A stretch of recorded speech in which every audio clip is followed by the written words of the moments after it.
Simon Ridgway, Gold Group, how are you? I'm good, thanks. Thanks for sitting here with you, chatting. It's been fun so far, and hopefully will continue to be so. Absolutely. So I was talking with your guy in investor relations, and he said you have a story about poker, and I want to ask you that story about poker in the Yukon.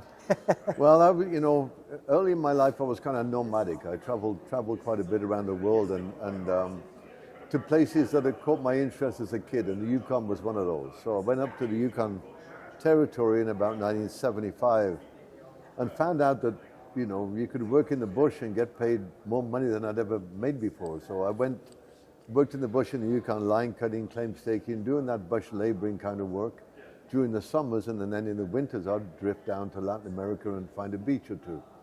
And then I did that for a few years, and then when I was in Dawson City in the Yukon, I'd play a little bit of poker in Diamond Tooth Girders, which was the only poker game in the only casino in Canada, I should say. Anyway, so I did that for a few years, and then one year I went to work, and we went off into the bush to work, and the guy that I worked for, called Molly Barker, the helicopter couldn't get in to fly his house, so we played poker in the back of the truck, three of us. And when the helicopter could finally get in, Molly owed me $1,500. And I was never going to really collect. It's one of those games that's kind of friendly, kind of not friendly, you know. So about a month later, he came to me and said, I've got these claims in the Wheaton Valley. Why don't I sell you 50% of those claims for the money I owe you in the poker game? So I said, well, explain the situation to me. So we did. So I accepted the deal. And then about 6 months later, we sold those claims to a company called Omni Resources, and we got 25,000 on signing and 50,000 shares in the company. And those shares went to like $4 or $5, so my $1,500 parlayed into like several thousand. So I was like, wow, this is a good industry. So after that, you got hooked on mining, right? After that, I started learning about. So to sell those properties, I had to do a bit of work on them. So doing the work on them, I employed a geo and began picking his brain about what's rhyolite, what's andesite, and learned a bit about mining, and then started prospecting and vending my prospects to companies in Vancouver. I traveled through Vancouver in the springtime, kind of find out what the market was looking for, molybdenum. It wasn't always gold in those days. And then I go to the Yukon and do the research, find some projects that looked interesting, go back to Vancouver and sell them to the Vancouver company, people running companies in Vancouver. And one of the benefits of Canada is that any work that's ever been done in the resource sector in Canada, people record their work. And that information becomes available to you 5 years later, or even earlier if they drop the claims. So when that ground they're working on becomes free trading, the work they did and the results they've got become available. I don't know any other country in the world that does that, but it really promotes mining.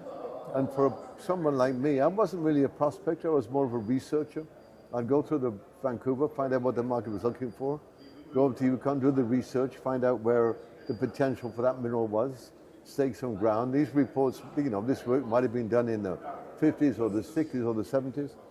I'd develop a play based upon that and go back to Vancouver and sell it to the people running public companies. Then I began playing poker in Vancouver too, because I became a sort of semi-professional poker player, and I found out that the brokers running were financing these companies, and the people running the companies, some of them weren't that smart. So I thought if they can do it, maybe I can do it. Right. So in 1991, I listed my first company, which, by the way, was called Tombstone Exploration. It took me a lot of battling to get that listed with that name, because Tombstone means dead rock. Right? Right. But the more people fought against me using the name, the more stubborn I got, and I finally got it listed in 1991. And now I'm back working in the reason I called it Tombstone is because there is a belt of rocks in the Yukon called Tombstone Intrusive Suite. And now it's become very famous because there's been some big discoveries in that. Snowline gold was found 7 million ounces in a Tombstone sweet intrusive. So I'm back in the Yukon again, exploring those Tombstone sweet intrusives. Kind of where I started out. So I've gone full circle. Come full circle. Well, tell me about that. Well, there's a group called a Gold Group is really a management company. It's a group of companies with the like-minded people that want to reduce the cost, keep the cost of overhead down. Okay. So we share CFO, we share office space, Got it. so we keep the overhead down and allows us to spend most of the money in the field. Right. And That's most music of the to my ears as a stockholder. Yeah. So we've had a lot of success over the years. Fortuna Silver Mines was spun out from a Gold Group company. I was an early investor, but sold way too early. Way too early.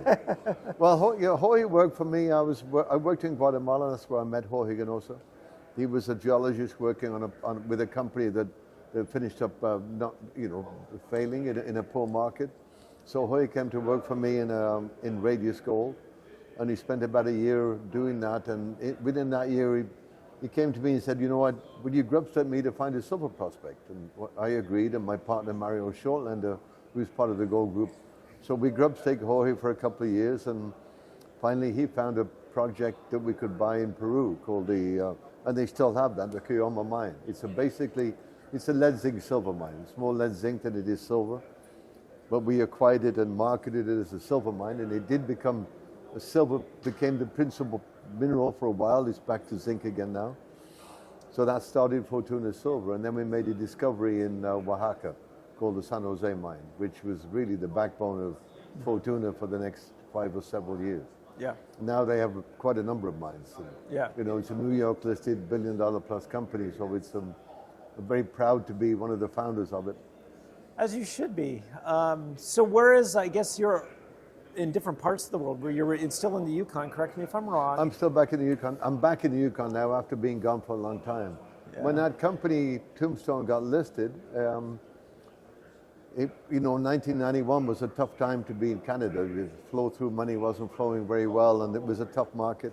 And I had an Alaskan placer miner, Vern Hall, said, I'll buy 50% of your IPO. If you commit to me, you'll move to Venezuela as soon as the company is listed and start exploring there. And I couldn't get it listed for exploring Canada, so I was sure. Yeah. So I got it listed in November 91, and I moved to Venezuela. Yeah. And started exploring there, and was kind of lucky because in 93, Robert Friedland created a huge gold rush in Venezuela, and I was there with a lot of properties, so I looked like a genius. So I made a little money on that, being in the right place at the right time. And I left Tombstone. At that point, Tombstone had got, a couple of hundred employees. We'd raised several $1 million for it. And I was thinking, this is not, my skill set's not here. So I went back to Vancouver and took over a company called Mar West. And all the years I was working in Venezuela, I mean, for a prospector and a researcher, there's nothing to research there. There's no records. Right. There's no rocks. It's all saprolite. So all the years I was working there, I would fly back up to Vancouver every quarter to do I was kind of the only employee, right, that was in Vancouver. So I'd file the quarterly reports. And all those time I'd fly over Central America and see all those volcanoes, all that rock, and I was thinking, that'd be a good place to explore. So once I left Tombstone, I went back to Vancouver, took over a company called Mar West, just by in financing it. Basically, it was a broke company, and took it to Honduras, and then found some gold deposits. I got lucky. I'm not surprised. No, I got lucky. I really did. I mean, some people say you're the luckiest man I know. That. Yeah. Well, let me tell you how we began in Central America. I read a book on geological exploration, right? And it sort of, in my research in Guatemala, in Central America in general, it seemed to me that most gold deposits that had been found there were at least spatially related to hot spring centers, right? Typical epithermal systems. Yeah.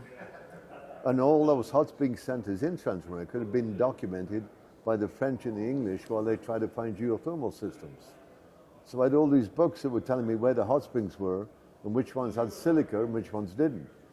So I went and investigated all the ones with silica and, found 3 gold mines over the next 12 years. That's a great story. That's awesome. So, I guess where is your focus right now? My focus is still in Central America right now, in Mexico in part. Yeah. I mean, you know, I've been lucky to attract some very good geologists around me. Bruce Smith is one of them. He's running a company called Radius Gold. It is active in Mexico. We've got 3 joint ventures, one with Fresnillo, the biggest silver producer in the world. Second one with Pan American Silver, also a large silver producer. So they're exploring properties for us. I'm back active in Guatemala again. Guatemala, you know, Latin America is always difficult. For instance, several years ago, Bolivia, Ecuador, Argentina were countries you really couldn't explore in politically. Now they're the most attractive places to go, and Chile and Mexico, which were the big places to go years ago, are becoming less and less attractive. Guatemala has been consistent. It's always been a terrible place to go.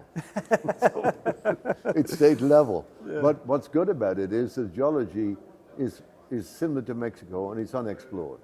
So I've had some good success in Guatemala. You know, in 1999, the year 2000, we made a discovery, Cerro Blanco. It's now at 3 million ounces, but it's still not being mined. It's still sitting there, right? It's now owned by a company called Bluestone. Very high grade, open pit or underground. It could be mined either way, but it's still sitting there. But it's a great place to explore, which is what I love. So the volcanic rocks of Guatemala are really untouched compared to Mexico. So I'm still working there, waiting for those right windows when you can make a discovery and sell it on. Not to leave somebody else with a headache, but at some point, people will realize they need employment. They need to stop these people migrating to the States. They need to generate reasons they can stay home and work at home and get jobs in their own country. Yeah. And mining does that. Yeah. But for some reason, you know, European countries and green groups put money in to convince people in Latin America that, especially in Central America, that mining is bad. So they, you know, we won't get into that. It's a boring story, but basically, it's a great place to explore, full place to mine. Yeah. Well, Simon, if people want to follow you, more about your projects, the companies that you're involved with, how would they do that? And how would they follow you? Well, they can contact me directly. I'm in by, you know, sridgway@goldgroup.com, and I'll respond to that, or the websites of the companies, radiusgold.com, racklergold.com. Rackler trades with RAK on the TSX, and RDU is a radius symbol. So that'd be a good way to take a look at the companies I'm running and what else I'm doing. Excellent. Well, I will put all of this in the show notes below, as well as on Spotify and Apple. Simon, very interesting, man. I told your... pleasure to talk to you. I'm glad I was able to get some of those stories at least a little interesting. They are. I told Adam, I was like, I think I'm going to be talking to Indiana Jones. Yeah, well, not quite, but... Thank you so much. It was a...